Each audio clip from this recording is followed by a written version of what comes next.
Hello students, मैं Aakash Dandotiya, founder of Aakash super 30। Aakash super 30 की online classes में आपका एक बार फिर से स्वागत है। आज हम बात करने वाले हैं हिंदी व्याकरण के एक महत्वपूर्ण टॉपिक के बारे में, जो कक्षा 9 से लेकर कक्षा 12वीं तक हर एक कक्षा में 2-4 नंबर का तो आता ही रहता है। और जो टॉपिक है आपके सामने दिख ही रहा है, संधि। संधि के बारे में बात करें और तो इसके सबसे पहले हम परिभाषा के बारे में बात करते हैं। संधि की जो परिभाषा है, तो उसको जानने से पहले हम बात करते हैं कि ये शब्द क्या है। एक्चुअली में ये शब्द क्या है, तो संधि 2 शब्दों से मिलकर बना है, सम धन धी, जिसका अर्थ होता है मिलना। यानी कि हमारी हिंदी भाषा में संधि के द्वारा पूरे शब्दों को लिखने की परंपरा नहीं है, लेकिन संस्कृत में संधि के बिना कोई काम नहीं चलता। संस्कृत की व्याकरण की परंपरा बहुत पुरानी है। संस्कृत भाषा को अच्छी से तरह से जानने के लिए व्याकरण को पढ़ना जरूरी होता है। तो शब्द रचना में संधियाँ इसलिए काम करती हैं, इसलिए ये संधि का यूज होता है। तो यहाँ पे आपको दिख रहा है कि जब 2 शब्द मिलते हैं तो पहले शब्द की अंतिम ध्वनि और दूसरे शब्द की पहली ध्वनि, ये 2 चीजें आपको याद रखना है। पहले शब्द की अंतिम ध्वनि, दूसरे शब्द की पहली ध्वनि, ये 2 ही चीजें ऐसी हैं जिनकी वजह से संधि होती है। अदरवाइज तो कोई दिक्कत ही नहीं है, नहीं तो संधि होगी ही नहीं। तो जो आपस में मिल जाती हैं और मिलने के बाद में जो परिवर्तन लाती हैं, उसे अपन क्या कहते हैं, उसे हम संधि कहते हैं। यानी मतलब ये है इसका कि शब्दों को अलग अलग करके पहले की तरह करना ही संधि विच्छेद कहलाता है। सिंपल सी बात यह है कि पहले शब्दों को अलग करो और उसको दोबारा से फिर से कर लो, तो उसको क्या कहते हैं, संधि विच्छेद। अर्थात जब 2 शब्द आपस में मिलकर कोई तीसरा शब्द बनाते हैं, तब जो परिवर्तन होता है उसे अपन क्या कहते हैं, उसे हम संधि कहते हैं। संधि जैसे एग्जाम्पल के तौर पर देखा जाए तो यही मान लो हिमालय। तो हिमालय 2 शब्दों से मिलकर बना है, एक तो है हिम, दूसरा है आलय। यानी कि हिम का मतलब होता है बर्फ, आलय का मतलब होता है जगह। यानी कि बर्फ की जगह, यानी कि हिमालय के पर के जो चोटियाँ होती हैं उस पर पूरी तरह बर्फ से ढकी रहती हैं, इसलिए उसको हिमालय बोला जाता है। जैसे सत धन आनंद, यानी कि सदानंद, ये व्यंजन संधि आती है। अभी अपन बात कर रहे हैं संधियों के प्रकार के बारे में भी, तब तक अपन बात करते हैं कि संधियां कितने प्रकार की होती हैं। आज मैं इस तरीके से आपको संधियां समझाने वाला हूं कि मुझे ऐसा महसूस होता है कि एक बार आप ढंग से वीडियो को देख लेंगे तो मुझे लगता है कि आपकी संधियां हमेशा हमेशा के लिए क्लियर हो जाएंगी। और ये मैं दावे के साथ कह सकता हूं। तो संधियां 3 प्रकार की होती हैं, ये बहुत आसान है, इसलिए देख लो। स्वर संधि, व्यंजन संधि और विसर्ग संधि। स्वर मतलब स्वर से स्वर मिलता है, व्यंजन यानी कि व्यंजन से व्यंजन या स्वर से व्यंजन से स्वर हो सकता है, लेकिन व्यंजन एक अक्षर व्यंजन जरूर रहेगा, जो वो भी पहले मतलब पहले शब्द में के अंतिम अक्षर जो होगा वो व्यंजन 100% होगा। दूसरा इसमें होता है विसर्ग। तो विसर्ग में क्या होता है कि 2 लास्ट में जैसे बिंदी लग जाती है किसी भी शब्द के अंत में, तो वो विसर्ग होता है। अभी हम आगे बात करेंगे। फिलहाल हम बात करते हैं स्वर संधियों के बारे में। स्वर संधियों की अभी मैंने बताया जैसा कि जब स्वर के साथ स्वर का मेल होता है, यानी कि स्वर से स्वर टकराता है, तब जो परिवर्तन होता है उसे स्वर संधि कहते हैं। हिंदी में स्वरों की संख्या तो हमें पता ही है, 11 होती है, ओके।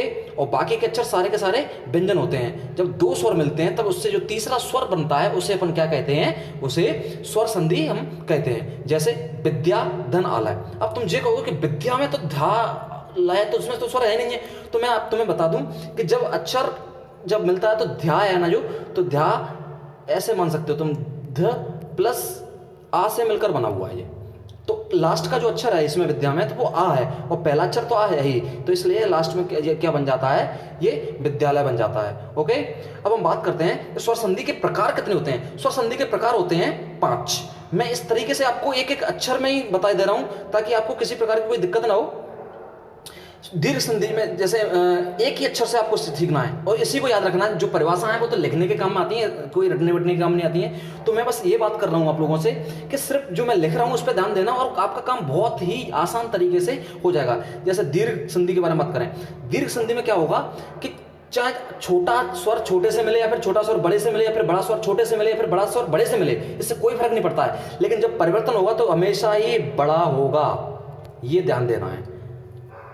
बड़ा यानी ऐसा कह लो, बड़ी मात्रा, हमेशा ही मात्रा जो लगेगी ना बड़ी ही लगेगी। यानी कि दीर्घ का मतलब ही होता है क्या, बड़ा, ओके। तो इसको अपन को याद रखना है, इस चीज को, ठीक है।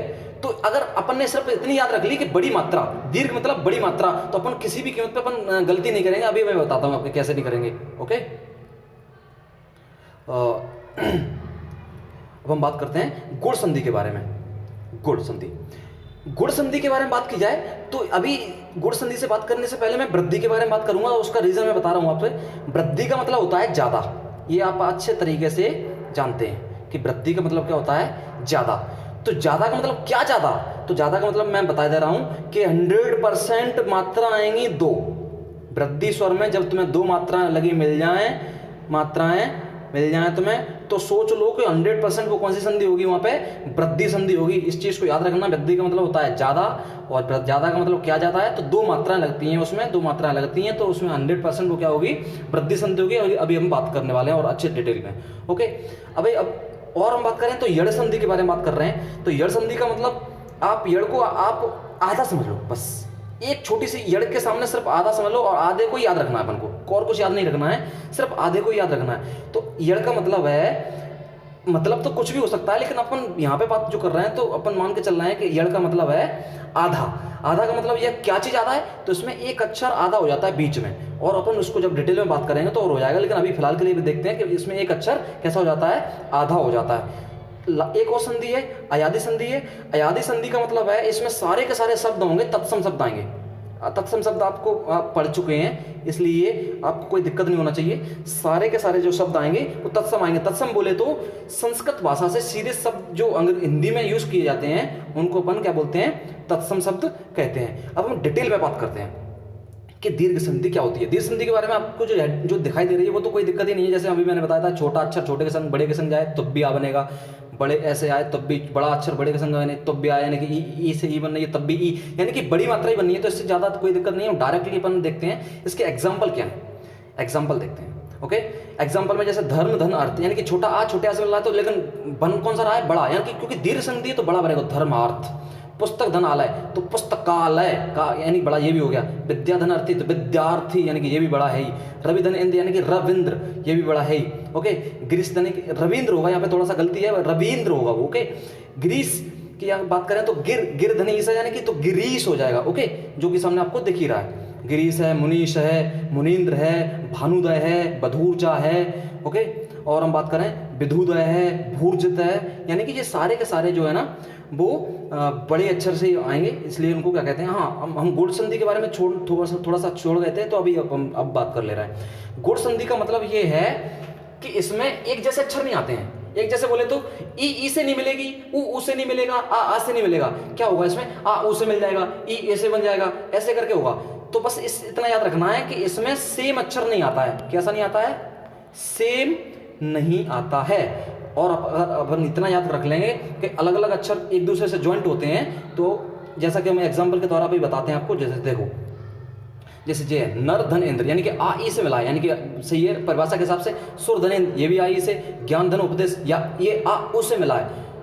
भारत धन इंदु तो भारतेंदु, तो ये भी मिला है। यानी कहीं ना कहीं एक ही मात्रा जुड़ जाती है और ओ की मात्रा जुड़ जाती है। बस दो चीजें याद रखना कि एक ही मात्रा हो जाती है। देखो, नरेंद्र, सुरेंद्र, ज्ञानोपदेश, तो या में ओ की मात्रा जुड़ गई। भारतेंदु, देवर्षि, सर्वेक्षण। ओके, तो इस तरह से ये गुण संधि हो जाती है। गुण संधि की एक ही चीज याद रखना है कि इसमें सेम अक्षर नहीं मिलते हैं, इसमें अलग अलग अक्षर मिल जाते हैं, तो वो गुण संधि होती है। वृद्धि संधि, उसके बारे में हमने बात अभी कर ही ली है, और वो बात क्या करी है कि इसमें दो मात्राएं हो जाती हैं, यानी कि आई की होगी, दो मात्रा दो ही होती हैं, एक तो होती है आई, एक होती है औ।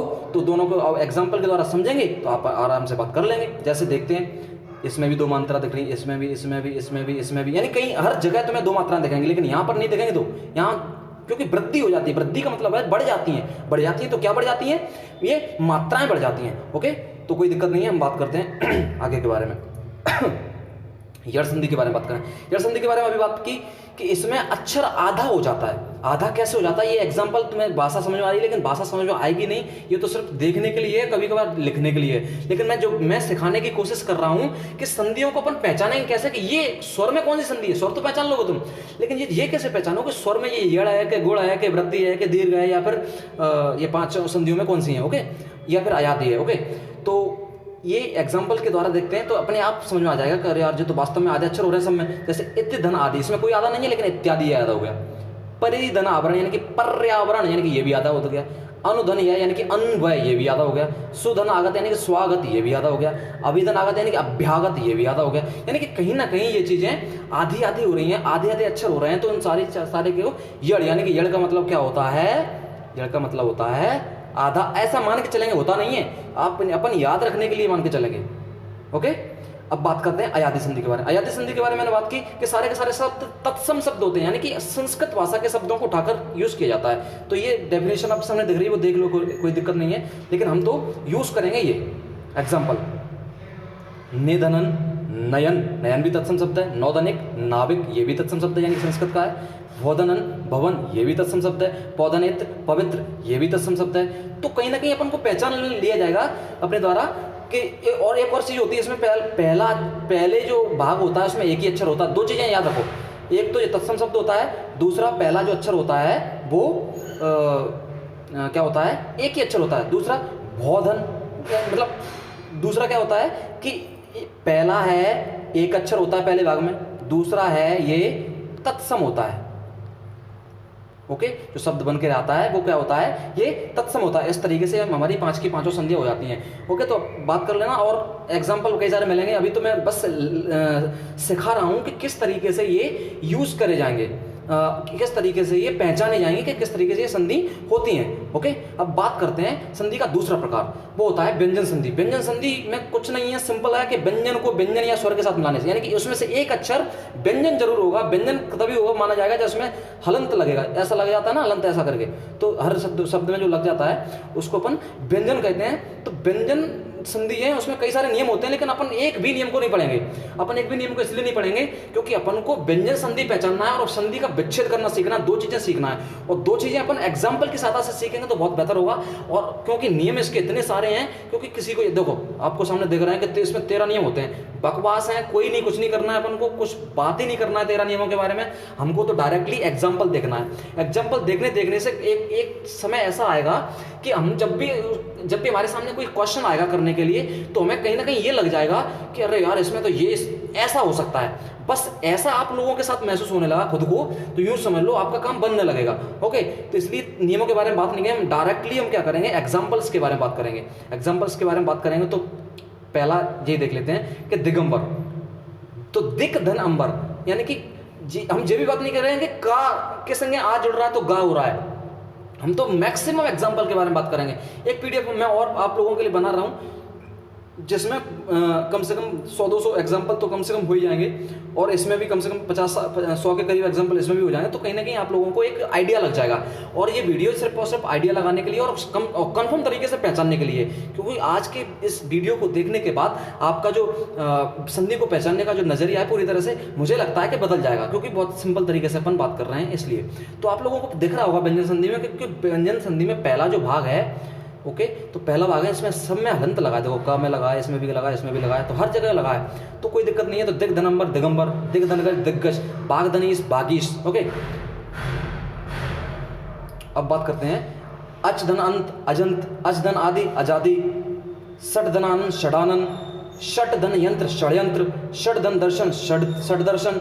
यानी कि कहीं ना कहीं ये आपको सही तरीके से कई सारे एग्जांपल्स दोगे तो हो जाएगा। लेकिन मैं बार बार कह रहा हूँ कि आपको नियम पढ़ने की जरूरत नहीं है। नियम पढ़ोगे तो गारंटी मैं कह रहा हूँ कि ये भूल जाओगे आप। ओके, इसलिए मैं आपसे चाहूँगा कि आपको ये नियम किसी भी कीमत पे नहीं पढ़ना है।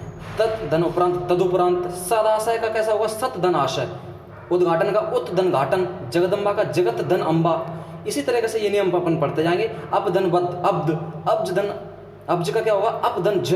तो कहीं ना कहीं अपन सारे नियम पे ध्यान बिल्कुल नहीं देना है अपन को, बस मैक्सिमम एग्जाम्पल देखना है, और इस तरीके से ये पूरी तरीके से ये हो जाएगा। जैसे उद्दन नदी बहुत बार आता है ये उद्दन नदी, तो उद्दन नदी का मतलब होता है उन्नति जब हो जाता है। जगत धननाथ तो जगन्नाथ, उद्दन मूलन उन्मूलन। ओके, और आगे कुछ मोस्ट इंपॉर्टेंट के बारे में बात करें तो समधन कल्प तो संकल्प, समधन ख्या तो संख्या, समधन गम तो संगम, संकर तो समधन कर तो संकर। तो इस तरीके से ये हो रहे हैं। ओके, बात करते हैं समधन चय तो संचय, किमधन किंचित तो किंचित, समधन जीवन तो संजीवन। ओके, और आगे बात करें तो कई सारे एग्जांपल आपके सामने दिखा दे रहे हैं। तो समधन देह संदेह, समधन पूर्ण संपूर्ण, समधन भव संभव, सतधन भावना सद्भावना, जगत धन ईश जगदीश, भगत धन भक्ति भगत भक्ति। ओके, सतधन धर्म सद्धर्म। तो इस तरीके से ये सारे के सारे नियम आपके सामने। समधन रचना संरचना, समधन लग्न संलग्न, समधन वत संवत, समधन शय संशय। ओके, तो उत्धन चारण उच्चारण, सतधन जन सज्जन, उद्धन झटिका तो उज्झटिका, तत्धन टीका तट्टीका, उद्दन डयन उड्डयन, उद्दन लास उल्लास। तो कहीं ना कहीं आपको ये अपने आप आपको याद भी नहीं करना है, कुछ नहीं करना है, आपको बस पढ़ते जाना है, एक बार सुनते जाना है, पढ़ते जाना, अपने आप से सारे काम हो जाएंगे याद जैसे करने के। तो आपको टेंशन नहीं लेना बिल्कुल भी। ओके, हम डायरेक्टली जाते हैं विसर्ग संधि पे, क्योंकि विसर्ग संधि बहुत मोस्ट इंपॉर्टेंट संधि में आती है और बहुत ज़्यादा सिंपल भी है। और ये आपको जो देख रहे हैं उनको एक बार थोड़ा सा देख लेना। जैसे अब हमने ये देख ही लिया है, किम किंचित देख लिया है, किम दनकर देख लिया। जैसा एग्जाम्पल अपन इसलिए निकालते जा रहे हैं क्योंकि ये पहले ही इसके बारे में बात हो चुकी है। जैसे समदंतोष संतोष, ठीक है। अब हम बात करते हैं जैसे समदनमति सम्मति, समदनमान सम्मान, 10वां एग्जाम्पल आ चुके हैं अपन। सारे एग्जाम्पल अपन ऊपर देख चुके हैं अधिकतर, तो कोई दिक्कत नहीं। समदनसार संसार, 11वें पे अपन चल रहे हैं। परिधन नाम परिणाम, प्रधन मान प्रणाम प्रमाण, ओके। और ये 13वां नियम भी आ गया। रामधन अयन रामायण, परिधन नाम परिमाण परिणाम, ओके। तो अब बात करते हैं हम विसर्ग संधि के बारे में। बहुत ही ज़्यादा सिंपल है। विसर्ग का मतलब होता है ये ये बिंदी लग जाती हैं तो उनमें जब यूज़ होता है, जब विसर्ग संधि का संधि विच्छेद किया जाता है तो आपको दिख रहा है जैसे कि मनः धन अनुकूल तो मनोनुकूल, ओके। इसमें भी कोई नियम याद नहीं करना है, इसमें भी कई सारी चीज़ें होंगी, एग्जाम्पल होंगे, उनको पढ़ते जाना। निधनाक्षर तो निरक्षर, निधन पाप तो निष्पाप, इसके भी 10 नियम होते हैं। अपन को नियमों के बारे में हम बार बार बात कर रहे हैं कि नियम आपको किसी भी कीमत पर नहीं करना है, क्योंकि नियम आपने करना स्टार्ट किया वैसे ही आप संधियों को गड्ढा हो जाएगा, सब कुछ मिक्स हो जाएगा, दिक्कत हो जाएगी। आपको नियम नहीं करना है, आपको सिर्फ और सिर्फ एग्जाम्पल देखना है और आप अपने आप अनुमान लगा लेंगे कि ये पूरी तरह से ये वाली संधि है, ये वाली संधि है। इस तरह से आपका काम बन जाएगा और आपको कुछ दिक्कत भी नहीं आएगी, ओके। इसलिए मैं नियम किसी भी गंत पे मैं कभी नहीं बताता, तो आज भी नहीं बता रहा, ओके। तो निधन च निश्चय, दुर्धन चरित्र दुष्चरित्र, ज्योतिजन चक्र ज्योतिष चक्र, निधन छल तो निश्चल, तपश्चर्या का क्या होगा तपहधनचर्या, हरिश्चंद्र का हरिहधन चंद्र, ओके। तो इस तरीके से ये हो रहा है। दुशासन तो दुहधन शासन, जो ज़्यादा आते हैं तो उनको मैं पढ़ रहा हूँ, इसलिए कोई दिक्कत नहीं है, आराम से बात करना है। निधन शुल्क होता है निःशुल्क, ओके। निराहार का निहधन आहार, निराशा का निहधन आशा, निर्धन का निहधन धन, ओके। निश्चल का देखें तो निहधन चल। बार बार मैं कह रहा हूँ कि ये बहुत ज़्यादा आप लोगों के एग्जाम में आते हैं, इसलिए मैं उन्हीं को बोल रहा हूँ जो एग्जाम में ज़्यादा आते हैं। निधन छल निश्चल, दुशासन को तो मैं अपन ने पढ़ ही लिया है। निष्कलंक का देखें तो नेधन कलंक, दुष्कर का देखें तो दोहधन कर, ओके। आविष्कार का देखें तो आविहधन कार, ओके। नेधन फल तो निष्फल, निष्काम का देखें तो नेहधन काम, निष्प्रयोजन नेहधन प्रयोजन, बहेधन कार बहिष्कार, निष्कपट का नेहधन कपट, नमैधन ते नमस्ते, बहुत इंपॉर्टेंट है, ध्यान रखना। निसंतान का भी देख लेना, नेहधन संतान, दुस्साहस का भी अच्छा है, दोहधन साहस, ओके। प्रातः धन काल ये तो वैसे ही आ रहा है, तो इसमें तो कोई डाउट ही नहीं है, आप आराम से बता ही देंगे। इसमें भी सारे के सारे आ रहे हैं। इसमें भाधनकर भास्कर, नमैधनकार नमस्कार, पुरैधनकार पुरस्कार, श्रेयधनकर श्रेष्ठकार, बृहदनपति बृहस्पति, पुरैधन कृत पुरस्कृत, त्रैधनकार तिरस्कार, निधन कलंक निष्कलंक, ये तो अपन देख ही चुके हैं। निष्फल भी देख चुके हैं, ओके। अब बात करते हैं आगे। नमैधनते भी देख चुके हैं अपन।